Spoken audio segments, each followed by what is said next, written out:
Avant de commencer, je vais juste, parce que c'est un élément de contexte très important, essayer de vous rappeler, enfin de vous préciser quel est cet objet géographique non identifié qu'est le Massif central. En fait, c'est un territoire de 85 000 km², donc ça veut dire que c'est grand comme l'Autriche.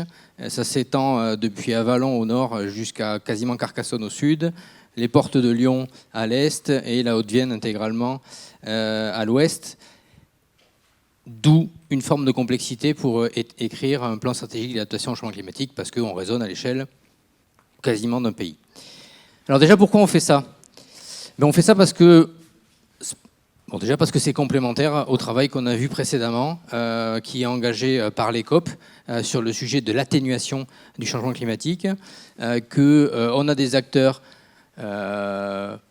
un petit peu visionnaires dans le Massif central qui se sont inquiétés de ce sujet de l'adaptation au changement climatique du Massif central depuis de longues années. Et donc, on avait engagé, notamment sur les filières agricoles, cette réflexion-là. Et on a été un petit peu poussé dans le dos par la loi climat et résilience d'août 2021, qui a prescrit à l'ensemble des comités de massif français, donc il y a 5 comités de massif en France, Jura, Vosges, Alpes, Pyrénées, Massif central, d'écrire leur plan stratégique d'adaptation au changement climatique. Alors on a fait le choix, nous, dans le Massif central, de traiter ça sans externaliser. C'est-à-dire qu'en fait, on n'a pas pris un bureau d'études pour nous faire ça. Et donc, on a bien constitué un groupe de réflexion avec les forces vives du Massif central. Donc, c'est un groupe de travail, certes composé de membres du comité de massif, mais on a souhaité un petit peu ouvrir les horizons en y associant un certain nombre de ressources externes qui sont susceptibles d'un peu alimenter les débats. Il y a quelque chose que je n'ai pas précisé en tout début, ça aurait été intéressant, c'est qu'est-ce que c'est un comité de massif. En fait, les massifs, au-delà d'exister géographiquement, c'est des territoires qui, grâce à la loi montagne, en fait, bénéficient d'un statut un petit peu particulier, notamment disposent de comités de massif qui sont des sortes de parlements de la montagne. Donc dans le Massif central, c'est 89 membres qui composent ce Parlement, qui sont en fait la représentation de tout ce qui fait le territoire de la montagne. Donc on a des élus, bien sûr, des sociopros, des associations, des représentants des citoyens. Enfin, tout ça est réuni dans un comité de massif. L'État est très peu présent. Donc on est vraiment sur une voix portée par les acteurs du territoire. Et son rôle, c'est de définir les grandes orientations pour ce massif. C'est-à-dire qu'est-ce qu'on veut faire de ce beau territoire que nous avons tous en partage, qui a quelques handicaps, mais qui présente aussi plein d'opportunités. Donc ça, c'est le rôle du comité de massif. Et du coup, on a un comité de massif qui fonctionne très bien, mais on a quand même souhaité, pour le plan stratégique d'adaptation au changement climatique, l'ouvrir un petit peu.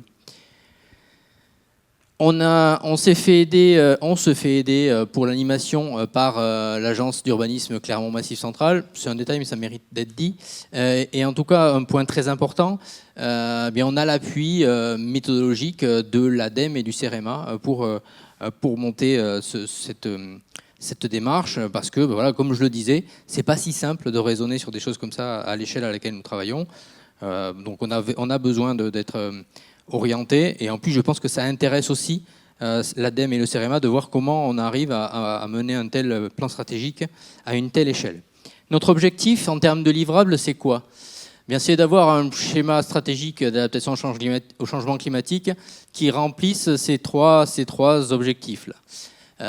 D'une part, on souhaite disposer d'une stratégie prospective, c'est-à-dire en gros, c'est quoi les grandes orientations, c'est quoi les grands caps que l'on veut donner à notre Massif central pour qu'il soit, en 2050, adapté aux phénomènes que nous sommes en train de vivre. Le deuxième objectif, c'est un objectif plus opérationnel, plus immédiat. C'est concrètement quelles actions on engage, parce que j'ai parlé d'un comité de massif, mais les massifs bénéficient aussi de programmes financiers spécifiques. Et donc, comment on oriente nos programmes financiers pour que des projets qui répondent à une forme d'urgence en termes d'adaptation s'engagent dès à présent. Donc là, ça c'est la deuxième priorité, c'est dès aujourd'hui, dès 2025, quelles actions on engage avec les crédits spécifiques dont on dispose, et ensuite, comment on fait du programme post-2027 pour continuer sur la lancée et à destination de 2050. Et le troisième objectif qui est aussi très important, c'est qu'on veut faire de ce plan stratégique eh bien, un outil pour engager la mobilisation des territoires. C'est-à-dire qu'en fait, un constat qu'on a fait très rapidement en travaillant sur ce plan stratégique, c'est qu'on n'était pas capable à cette échelle très très large eh bien, d'engager la transformation de l'adaptation du massif, et que les choses se passeront à des mailles et des territoires infra. Et donc il faut qu'avec ce document, on pose des jalons méthodologiques, mais aussi d'éléments de diagnostic pour faciliter la tâche de territoires, de filières économiques, d'acteurs qui voudront ensuite se saisir de la même réflexion pour, à leur échelle, sur leur territoire, sur leur filière, eh bien, engager une réflexion d'adaptation. Donc voilà, c'est ça les trois objectifs. Et la deadline, ben c'est un plan stratégique validé par le comité de massif au premier trimestre 2025. Vulgairement, ça sent la sueur, hein, c'est-à-dire qu'il va falloir y aller là, parce qu'on travaille très bien, mais bon, il y a beaucoup à produire encore. Donc la démarche, dans sa méthodologie, elle est inspirée de la démarche TACT, trajectoire d'adaptation au changement climatique des territoires, donc développée par l'ADEME. Vous allez retrouver dans la manière dont on a construit notre méthode eh bien, toutes les étapes de la démarche TACT. Quelque chose qui nous paraît très important, c'est au-delà des sujets de changement climatique, c'est de bien avoir en tête, mais ça a été aussi évoqué tout à l'heure sur les travaux de la COP, les sujets de prise en compte de l'érosion de la biodiversité. Ça, c'est quelque chose de très important, c'est-à-dire qu'on ne doit pas juste se focaliser sur cet élément climat. Il y a d'autres enjeux sur notre massif, et bien sûr prendre en compte la question de la disponibilité de la ressource et de son évolution dans le contexte climatique.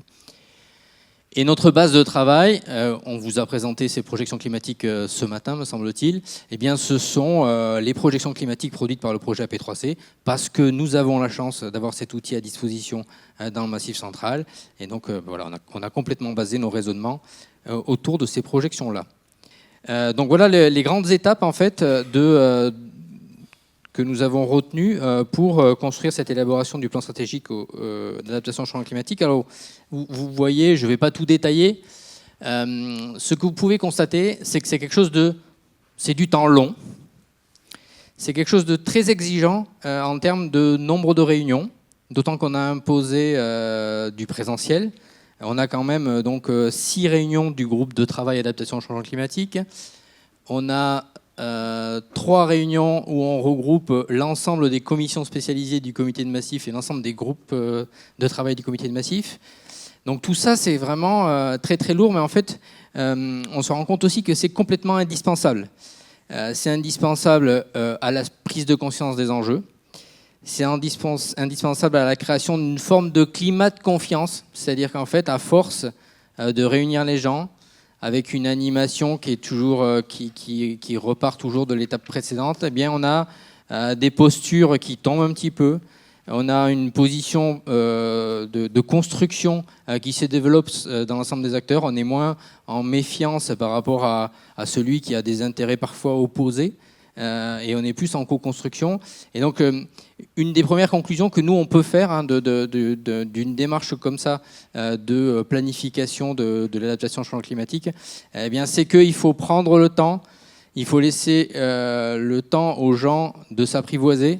Ça paraît fou, enfin, ça paraît particulier comme terme, hein, mais c'est réellement essentiel, parce que là, maintenant, on va rentrer dans le dur, on le sait.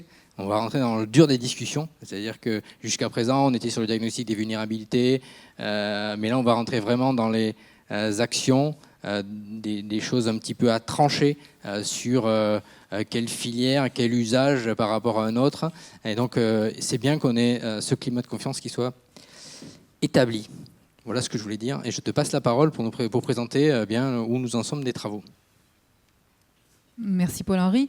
Donc, comme on l'a dit, c'est la démarche basée sur TACT. Donc, ça commence toujours par un diagnostic. Alors, un diagnostic, c'est quand même extrêmement important aussi pour poser des bases et avoir des bases communes de travail. Donc, le diagnostic qu'on a fait, il s'est basé sur la période 80-20 pour être à peu près pour l'analyse des données météorologiques que l'on avait. Donc, ça a été fait également avec l'appui de Vincent Caillès, qui nous a aidé qui nous a même fait les calculs pour tout ça et pour faire les tableaux derrière. Ça tient compte des spécificités des différences territoriales.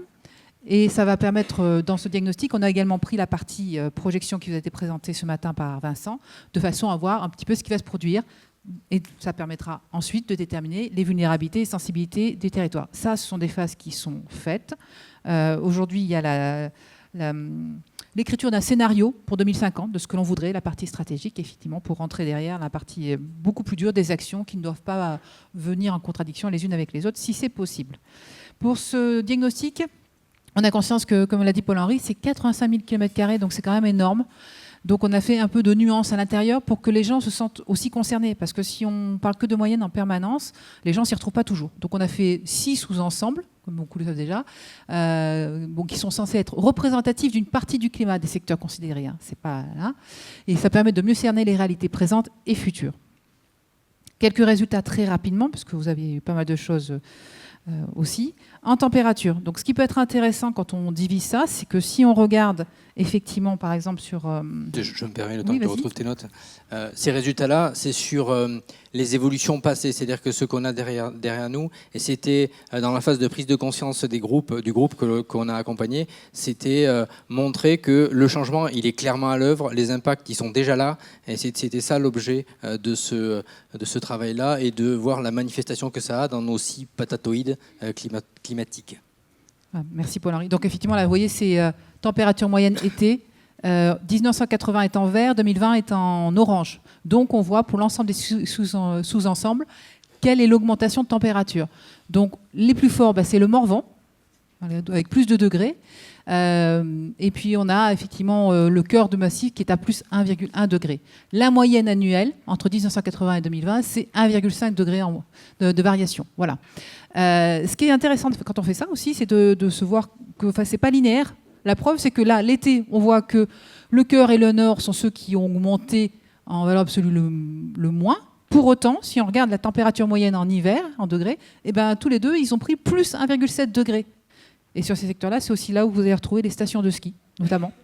Donc ça pose aussi des questions sur l'avenir de ces activités hivernales, de savoir d'ores et déjà ce qui s'est passé et ce qui va continuer à se passer.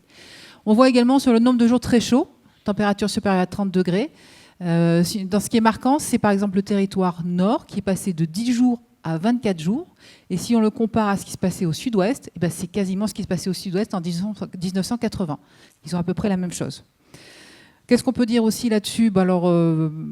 Après, ça va être sur la partie évapotranspiration, parce que c'est quand même extrêmement important. Là, on voit qu'il y a un cumul moyen de précipitations annuelles qui se réduit globalement, sauf sud-est et montagne noire. Alors, c'est des variations qui ne sont pas énormes, mais c'est un petit peu positif quand même pour eux. Avec, par contre, le printemps, tout le monde descend. Là, il y a égalité de ce côté-là. Mais à l'automne, là aussi, on voit qu'il y a des inégalités au niveau des territoires. Certains prennent plus d'eau, certains moins, le sud-ouest, donc ça, en tout cas, et certains en prennent même beaucoup plus, le sud-est. C'est ce qui va venir conforter les épisodes d'Issy-Venol. Tout ça, évidemment, ça conduit à un bilan hydrique qui est extrêmement défavorable, avec une augmentation de l'évapotranspiration en moyenne annuelle. Voilà. Donc des vulnérabilités avérées, parce qu'effectivement le diagnostic il est sur ce qui s'est produit au niveau de la météorologie, et de fait, quels sont les événements qui vont avec ça. C'était important de se rendre compte aussi. Donc on a fait appel à la partie mémorielle aussi. Là, on vous a mis que des courbes, mais on a aussi utilisé des articles de presse pour essayer de rappeler tout ça, renouveler les émotions pour certains. Donc ça, c'est les principaux arrêtés CatNat, donc catastrophes naturelles en Massif central, entre 82 et 2024. 82 parce que ça n'a existé qu'à partir de 1982. Donc, voilà. Et ce qu'on peut constater effectivement là-dessus, c'est malgré tout, sur ces dernières années, c'est une augmentation, y compris en Massif central, des arrêtés relatifs à la sécheresse. On a fait ensuite la prospective, dont vous avez pu entendre parler ce matin. Donc ça, vous avez été bien informés là-dessus. Donc l'évolution la plus rapide à la hausse des températures, plus 1,9 à 3,1 degrés en 50 ans.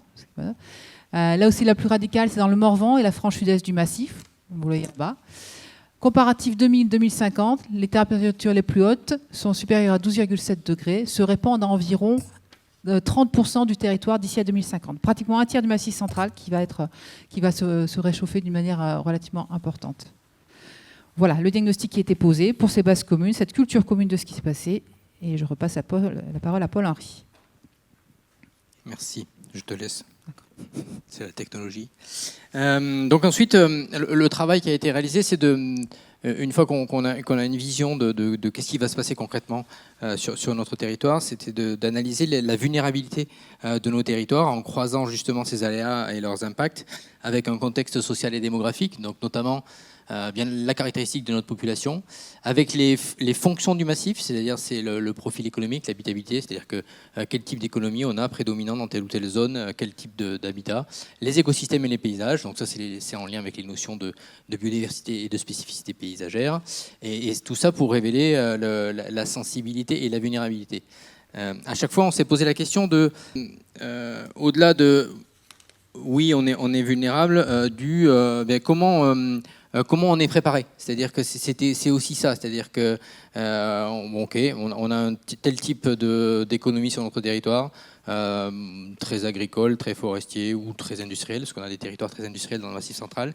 Ça va avoir un impact, mais là une fois qu'on a dit ça, c'est pas suffisant. C'est-à-dire comment on se prépare. Est-ce qu'il y a déjà des choses à l'œuvre pour s'adapter? Et donc c'est aussi des questions qu'on s'est posées. Les conclusions. Il faudrait, on n'est pas rentré dans le détail, mais voilà, à grande ligne, on a des filières économiques très sensibles et vulnérables aux effets du changement climatique. Bien sûr, on a une économie qui est très dominée par l'agriculture, la forêt, le tourisme. On a des populations fragiles face à ces changements, bien parce que on a déjà une population vieillissante, on a une forme d'habitat qui génère de l'isolement. Donc voilà, ça c'est aussi une forme de vulnérabilité de notre territoire. En revanche, on a des opportunités relatives. Ça c'est un point important, c'est-à-dire qu'on peut imaginer un tourisme, voire une attractivité de fraîcheur avec une relocalisation de l'économie qui peut se penser dans un territoire comme le Massif central. Et ça, dans le cadre du plan d'adaptation, ça s'anticipe. C'est-à-dire qu'en fait, si on pressent l'arrivée de populations sur notre territoire, eh bien, il faut, dans nos schémas d'aménagement, l'anticiper. Le sujet de la ressource en eau, qui est présent en permanence dans les échanges, dès les 10 premières minutes de notre travail et qui revient constamment, mais c'est normal, c'est un enjeu très très fort. Et on est sorti, c'est déjà un beau travail, on est sorti de l'image le Massif central, château de la France, et donc là maintenant tous les gens qui sont autour de la table ont conscience de l'enjeu de la répartition. Maintenant le plus dur reste à faire, c'est comment on répartit et comment on discute entre nous là-dessus. Et un dernier constat, des politiques publiques insuffisamment développées, en gros, le constat, c'est qu'il existe plein de choses sur le logement, sur la répartition des usages de l'eau, mais on ne sait pas s'en emparer ou c'est insuffisamment puissant pour qu'on passe vraiment un cap ou une accélération dans l'adaptation. Une fois passé ce cap de l'analyse des vulnérabilités, eh bien on a recherché un consensus autour de quels sont les grands leviers d'action qui sont traduits là en enjeux révélés, les grands leviers d'action eh bien, pour arriver à adapter notre territoire et à passer ce cap du changement climatique. Alors, c'est rien de révolutionnaire, vous me direz, mais ce qu'il y a de révolutionnaire, c'est qu'il y a un consensus total du groupe de travail et des membres du comité de massif sur ces 5 termes. Et ça, c'est pas complètement gagné d'avance. C'est-à-dire que les pistes, c'est la diversification. Alors c'est à l'échelle macro ou micro, hein, c'est diversification de l'économie d'un territoire, mais c'est aussi diversification des pratiques agricoles à l'échelle d'une exploitation agricole ou d'un peuplement forestier. Le partage de la ressource, bien sûr, mais ça aussi, c'est-à-dire qu'on n'est plus dans un technosolutionnisme. Hein, maintenant il faut se poser la question, dans cette ressource, elle évolue, il faut qu'on discute entre nous pour la partager. Bon, je ne vais pas tout passer un par un. On n'a quand même pas réussi, mais il n'y avait pas d'objectif de ça. Et c'est tant mieux que ce soit sorti, à sortir complètement le sujet de l'atténuation de notre réflexion. C'est pour ça qu'on voit apparaître ici un terme de décarbonation, parce qu'il y a quand même cette conscience que, attention, l'adaptation, elle doit se faire en gardant en tête l'enjeu de ne pas mal adapter et donc d'atténuer. Revitalisation, ça c'est un peu l'item dont j'ai parlé tout à l'heure. C'est à la fois anticipons les potentiels repeuplements de nos territoires, ça c'est une première chose. Et revitalisation, c'est aussi recréons de la vie, de la société en fait dans nos territoires, notamment au niveau des centralités, des bourgs, et ça c'est pour rompre avec l'isolement, parce que l'isolement va être un facteur de difficulté à encaisser le changement climatique dans nos territoires. Et enfin, un sujet de coopération et de culture partagée, là aussi, c'est-à-dire qu'on a des valeurs. On doit s'appuyer sur ces valeurs du Massif central pour passer ce cap-là. Et la coopération, là aussi, c'est pas des choses qui sont complètement innées au départ d'une discussion. Et là, voilà, c'est des choses qui sont sorties assez spontanément. Et maintenant, il nous reste deux très grandes étapes à produire. On a déjà écrit un scénario qui n'est pas complètement rédigé, mais on a travaillé sur un scénario 2050 de notre massif central souhaitable. C'est en gros quel massif central nous voulons en 2050. Donc ça, il y a des choses on a beaucoup travaillé dans une séance autour de ça. Et maintenant, il faut qu'on arrive à le traduire en action, à mettre en œuvre, justement pour atteindre cet objectif-là. Et ça nous permettra de finaliser le plan stratégique d'adaptation au changement climatique avec comme objectif, je l'ai dit, une adoption en début 2025 de notre plan. En parallèle, et ça fait partie des choses qu'on a senties très rapidement, et je le disais tout à l'heure, ça va être le besoin de décliner à des échelles infra ce genre de réflexion. Bien, on est en train de travailler à l'émergence d'un réseau des territoires d'adaptation au changement climatique.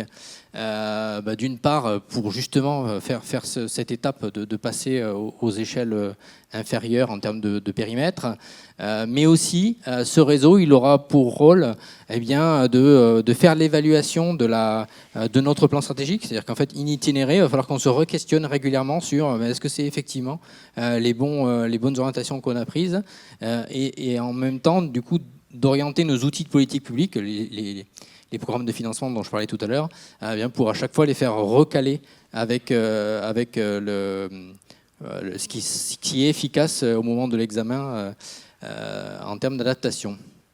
Et enfin, voilà, c'est un endroit aussi, ce réseau, pour continuer à discuter, à se concerter, comme on le fait actuellement autour de ce sujet de l'adaptation. Et juste pour terminer, vous avez vu de très belles illustrations avec des verbatims de choses qui sont dites lors des groupes de travail dans cette présentation. Eh bien, c'est l'œuvre de Elsa Lacote Elsa Lacote et Nicolas Taillandier qui, au-delà de ces illustrations prises sur le vif en séance, nous construisent un carnet de voyage qui sera en X épisodes et qui retracera toute la démarche depuis la première séance où on a lancé la réflexion sur le plan stratégique d'adaptation au changement climatique et jusqu'à la conclusion et à sa signature. Et donc après, on aura un beau souvenir de tout ça et on pourra le mettre en partage.